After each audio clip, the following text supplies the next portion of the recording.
Hey, what's going on? This is Roots, and this is Virtual Strangers, a review of Hellblade Senua's Sacrifice. Along with me, as always, is Wes. And Hello. let's go ahead and get started, shall we? This game is made by Ninja Theory. Came out August 7th, 2017 for the flat version, July 30th, 2018, I believe, for VR. And yeah, that's pretty much it. So, Wes, what kind of game is this? What type of style is it?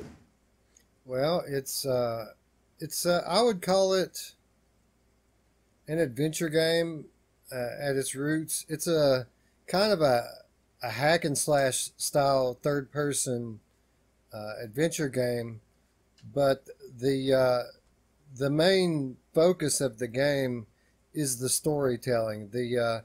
The action sequences are just kind of peppered here and there throughout, and it's more of a journey that you're experiencing. It seems more like a VR game than a flat game, to be honest. Yeah, actually, that's one of the first things I wanted to talk about, because I know you're big on this game, and pretty much everybody is that I've ever talked to, because it's so good. But it's just, again, shows you what a good developer can do, in porting over a game that was not made for VR. Then it seems like it's from the ground up VR. As a matter of fact, this game was so good, it's self-described as a AAA independent AAA game. And would you agree with that assessment? Or I don't even know exactly what that means, but it definitely is. It is definitely really good. I think what they're trying to say is the quality level of this game is AAA, and I would 100% agree with it. When I was playing through it again yesterday, the reason I picked it is because I remembered that it was a great game, and I hadn't played it again since I picked up the new headset. So remembering that it had good production values, I wanted to check it out again, and I remembered it was great, but I had forgotten how great this game is. Yeah. I looked for things to be critical of, and to be honest, I couldn't find anything to real. I mean, I could probably nitpick a few things, but the graphics are beautiful. The audio is beautiful. The audio is probably the best audio that I've ever experienced in a game. The voice acting is top notch. Just everything across the board in this game is excellent, and even with this being my second time playing through it, it had been over a year since I played it the first time, and man, just taken aback all over again at how awesome it was. Yeah, yeah, I was pretty much had the exact same experience, and I forgot how creepy this game is as well. Like, I mean, as she's like carrying around her lover's severed head, and there's reasons behind it. It just, I was blown away, and then the psychological aspect of it, like you said, all the that was one of the coolest things is the voices, the way that they you're hearing them from all sorts of different places, and just the things they're saying. It just really kind of makes you feel like you're almost crazy, right? Yeah, I think that's what they were going for. Kudos to Ninja Theory for doing their homework. I watched a documentary way back when on this game and about the making of this game, and they did their homework on mental illness. They did their homework on schizophrenia so that they would be able to simulate some of the symptoms to the best of their ability, through a video game medium. But what you're saying is absolutely true. The whole time that you're playing through this game, there are whispers in your ear, and it's not all from the same voice. You feel like there's at least 10 different people talking to you at all times. Some of them build up your confidence. Some of them play to your fears and create paranoia. People are telling you to go for it. People are telling you to turn back. People are telling you to be scared. People are telling you to be brave. Conflict at all times going on in your ears and your mind, and they really, more than any game that I can think of, pulled it off to a great extent, simulating uh, uh, mental illness in the lead character of this game. Yeah, yeah, they did their homework. They legit hired, I think, a team of like 20 people or something, a psychiatrist, all sorts of people trying to make it legit. They did a really good job. So would you say that's the strongest attribute to the game, or would you think the graphics would be? Well, the graphics are great, but if I had to pick a top five, strongest aspects of this game, graphics would probably be 3 or 4 or maybe even 5.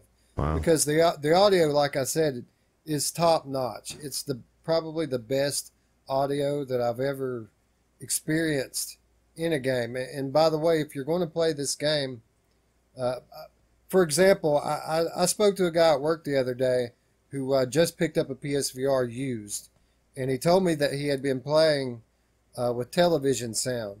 If you're one of these people out there who are new to VR and aren't playing with headphones, stop. Even a $2 Dollar Tree set of earbuds is going to intensify your experience tenfold because of the effect that audio has in these games. And I would say that that's 100% true here. Even if you're playing this game flat, you need to play this game with headphones on because the audio is so great. I would say below audio, number 2 would be voice acting, which goes hand in hand with the audio, not only with the voices in your head, but the narrator and the character Druth, who happens to also be a voice in your head, but he's also telling you stories as you progress through the game. The storytelling would probably be number 3 because they incorporate this Norse mythology into the story that you're playing through. It's not just all fabricated by the team here that made this game. Most of this stuff is based on actual mythology. Yeah, when I was making my videos, which by the way, if you want to see me play this game, click that right there. But as I was looking for thumbnails for my videos that I made for this, I would the fire god that you fight, his name is Soot. So I would type that into Google, and there was, hundreds, maybe even thousands of pictures of Soot, but only like 5% of them or so were for Hellblade. The rest of it was other stuff. So this is all based on real mythology. And as beautiful as this game is graphically, and it is stunning graphically, I would say that it's pretty far down the line as far as the best aspects of the game. Oh, wow. Yeah, that's true. That's everything you just said is true, and that's why people should play this game in VR if you can. Even flat would be well worth it just for the story. Now, as well as received as a story graphics, the research into psychosis, all of that was so well received. Like, and they even, when this first came out, it was deemed art. Really, I mean, it really needs to be deemed art as well as a game. But one thing that the critics didn't like was the gameplay. Some said it was a narrative walking sim with easy combat and easy puzzles and little depth besides the story. And literally, if the story was gone, would be a worthless game, which I disagree with that last part. But what do you think to that? Did you find that the gameplay a little simplistic as far as puzzle wise and stuff, etc.? Yes and no. The action gameplay was kind of simple. I mean, it was basic hack and slash gameplay. You've got a speed attack, a power attack, a kick, and a block, and a dodge. And you can use different combinations to pull off some pretty complex looking stuff, but it's pretty easy to pull off. The action gameplay didn't really get difficult until you got toward the end of the game.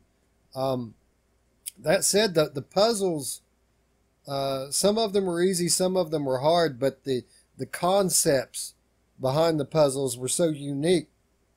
I enjoyed it a lot.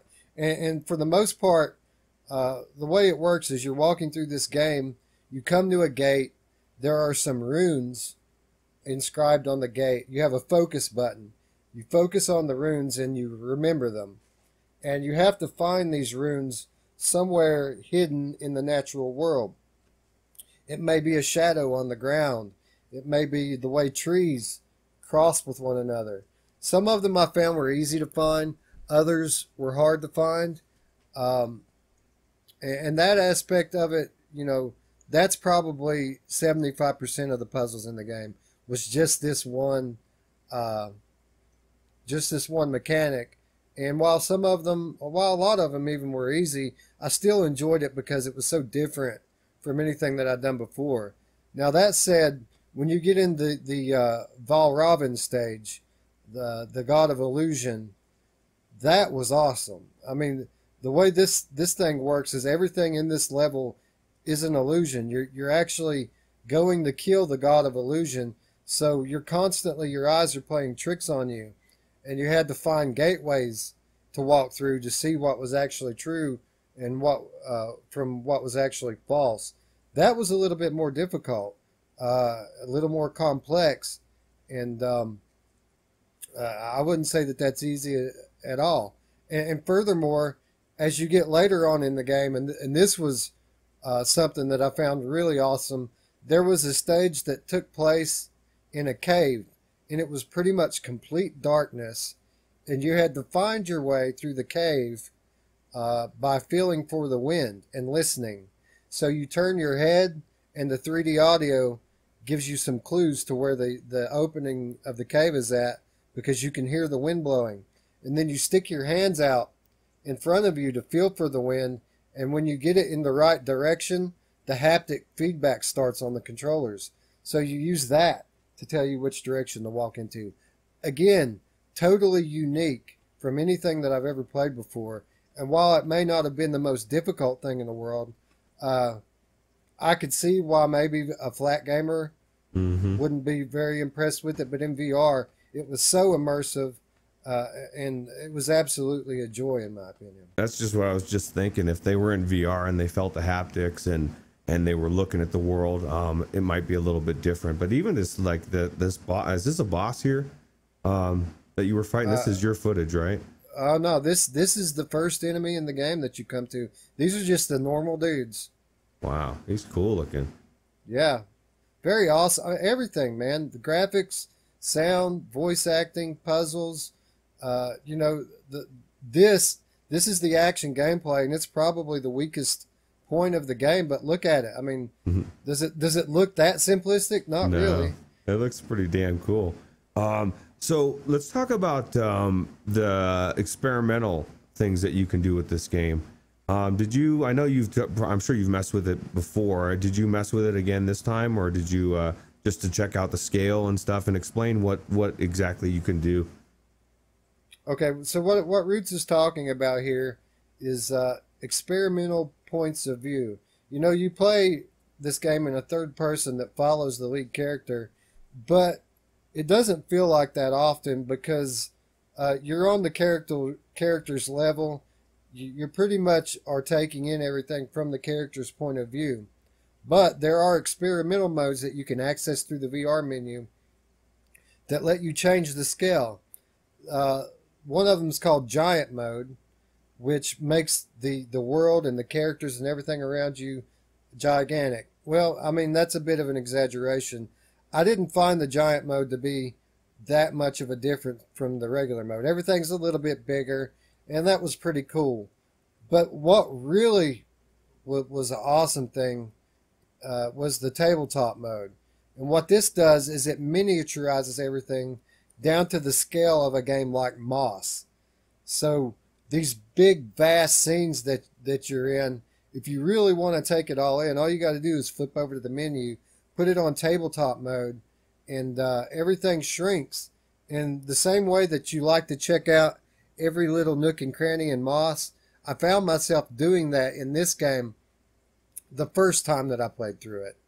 This time, I flipped over to it maybe once or twice to show it off to the people that I was making, my viewers. I was recording it. I wanted to show it off, but I didn't do it as much this time. But the first time I played through it, I probably added 2 hours to my total gameplay time, because every time I would enter some gigantic structure or some cool looking area of the map, I would flip over the tabletop mode so that I could take it all in. Also, for those of you who have yet to play through this game, I spoke a moment ago about the point of view puzzles and how you're looking for these runes in the natural world. Sometimes you have a little bit of difficulty finding them, and then there are other times that you find them, but you have difficulty lining up the point of view just right and getting the game to recognize that you found it. If you switch over into tabletop mode during these cases, it can be very handy, not only to help you find the runes that you're looking for, but to line them up. So I would offer that as a bit of a tip for those of you who are going to play through this game. If you have trouble finding the correct perspective, change your point of view. That often helps, and it helped me more than once. Yeah, that's really cool that you can do that, and I wish more games gave you that experimental mode to where you could do it.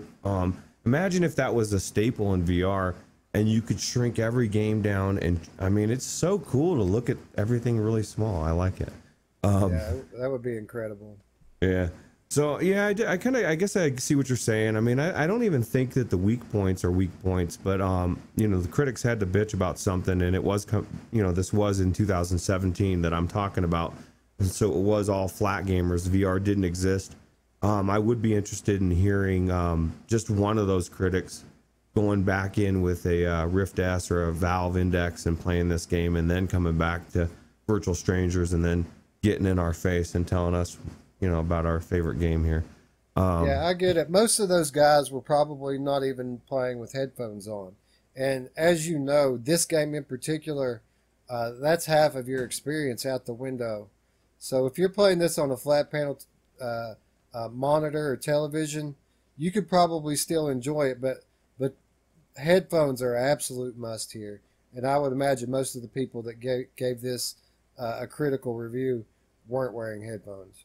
Yeah, and that's pretty much standard for a lot of flat games. I mean, unless you're competitive, most people just sit back and chill, listen to it with a really good sound system, but it's just not the same as having that whisper in your ear, or almost did it so well it didn't even sound like it was a whisper in your ear. It felt like it was coming from within. And I know I had told you when I first played this game way back when, I almost didn't play it because it seemed demonic to me. Oh man, could you imagine this this game on the Valve Index with the extra field of view, and instead of headphones that touch your ears, they're just kind of right off of your ears? Oh God, I don't even want it. It'll make me go buy it. What I need Alex, you need to tell us in the comments, how is Hellblade with the Valve Index goodness? I'm jealous, man. I really that Audica and games like this, but really Audica, if I could have that field of view and be able to hear it as well as Jim Hall does, I might be able to beat his score. But yeah, well, tune in tomorrow, guys. We're going to talk a little bit more about Audica, but there's lots to talk about there. Yeah. So yeah, I mean, I guess that's pretty much it on everything. Was there anything that you didn't like about this game? I mean, not critiquing, saying it sucked, but was there anything you think the devs could have done better, or that you would have liked implemented? I would have liked for them to continue supporting this game by optimizing it. I don't know if it's the minimum or the recommended spec for this is a 1080. Oh wow! And I imagine for a lot of people running 1060s and 1070s, they're going to have to dial it back quite a bit to play this. I normally, I haven't had many performance issues with it. I did have some stuff on very high, and when I was trying to record with OBS, I got a little stuttering. but I dialed everything back to high, and it ran near perfectly. But again, I'm running on a 1080 Ti, 8700K. So they could have optimized it a little bit better. I mean, really, that's about it. Like I said, the hack and slash stuff was a little bit simplistic, but I still felt like it was fun. I wasn't very happy when the game ended. I wanted it to keep going. Here's one. There's no chapter select. There's no save slots. So you can either continue your game or you can start a new game, and that's it. You can't have multiple saves. You can't go back and check out your favorite scene. Right. You can't go back to a previous save and play through a level again. Like there were a couple. The only achievement I didn't get on my first playthrough of this game, those rune stones that you're looking for, that tell the story as you're going. There was 2 of them that I missed, and they were toward the end of the game. So now for me to get that, I have to play through the entire game again to look for those. And if I miss either one of them and get, past them in the game without seeing them, then I will have to play from the very beginning again to get them. So that's probably not going to happen. Again, minor nitpicks. This game is pretty close to a masterpiece. It's so good that when I was replaying through it again this week, I legitimately asked myself more than once, is this my favorite game? I love this so much. Is this my favorite game? And I can't say that it is, because I love Resident Evil 7 so much, and I love Farpoint a whole lot as well. But this is probably in my top 5 VR games, if I'm being honest. Could be your top PC, since those other 2 are PlayStation, right? It very well may be. Yeah. I mean, I'd have to give it some thought, but right now I can't think of another experience that I had that impressed me more, that I enjoyed more than this game. All right. So that being said, is the game worth $30? And would you pay full price? Would you recommend paying full price for it? I wouldn't begrudge anyone paying $30 for this. This is a legit AAA quality game. It checks off all the boxes. It's not super short like a typical VR game. It's 4 to 6 hours campaign, and it's good from start to finish. It's not one of these games, like, I'm not going to name names, but we've had a few in VR now that start strong and then drop off at the end, or they'll have a good level and a bad level. This game is good from start to finish. Each level is very different from the last one, and 100% recommend this as a must-have game for anyone who has a rig that's strong enough to run it.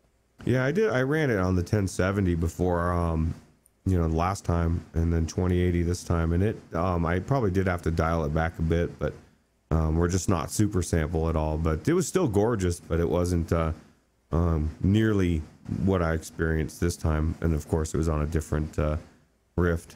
So, but yeah, so I guess that's a thumbs up from both Wes and myself. Pick it up now, and don't hesitate. Do it today. So sure. if you like this episode, subscribe, click the bell, get the alerts, join the Discord, join the discussion, and check out our channels. I also do Twitch as well, and I love to see people from the channel coming in there as well. So I guess until next time, we will check out. See you next time. Thanks for watching. Bye.